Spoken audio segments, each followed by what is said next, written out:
রাজধানীর প্রবেশদ্বার সাভারের নবীনগর এলাকায় হঠাৎ নামা বৃষ্টিতে একদিকে যেমন গরম থেকে স্বস্তি মিলেছে, অন্যদিকে বেড়েছে সাধারণ মানুষের ভোগান্তি।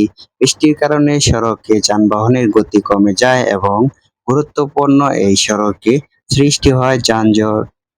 বৃষ্টির মধ্যে ছাতা হাতে যাত্রীদের সাথে অপেক্ষা দাঁড়িয়ে থাকতে দেখা যায় অনেকেই। নিজেই কর্মস্থল কিংবা গন্তব্যের উদ্দেশ্যে রওনা দেন। বাস, ট্রাক, প্রাইভেট কার ও অটোরিকশার দীর্ঘ সারি সড়কে যান চলাচলে আরও ধীর তোলে।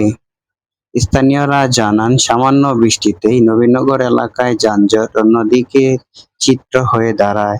এতে অফিসগামী মানুষ, শিক্ষার্থী এবং দূরপাল্লার যাত্রীরা সবচেয়ে বেশি ভোগান্তিতে পড়েন। দ্রুত পানি নিষ্কাশন ব্যবস্থা উন্নত করা এবং যান চলাচল স্বাভাবিক রাখতে কার্যকর উদ্যোগ নেওয়ার দাবি জানান তারা। এদিকে আবহাওয়া পরিবর্তনের ফলে তাপমাত্রা কিছুটা কমে জনজীবনে স্বস্তি ফিরলেও অপরিকল্পিত সড়ক ব্যবস্থা ও যানজটের কারণে সেই স্বস্তি অনেকটাই ম্লান হয়ে গেছে। টাকি নষ্ট হয়ে গেল নাকি? টাকি নষ্ট হয়ে গেল নাকি? ওই ট্রাক নষ্ট হয়ে গেল নাকি রাস্তার মাঝখানে?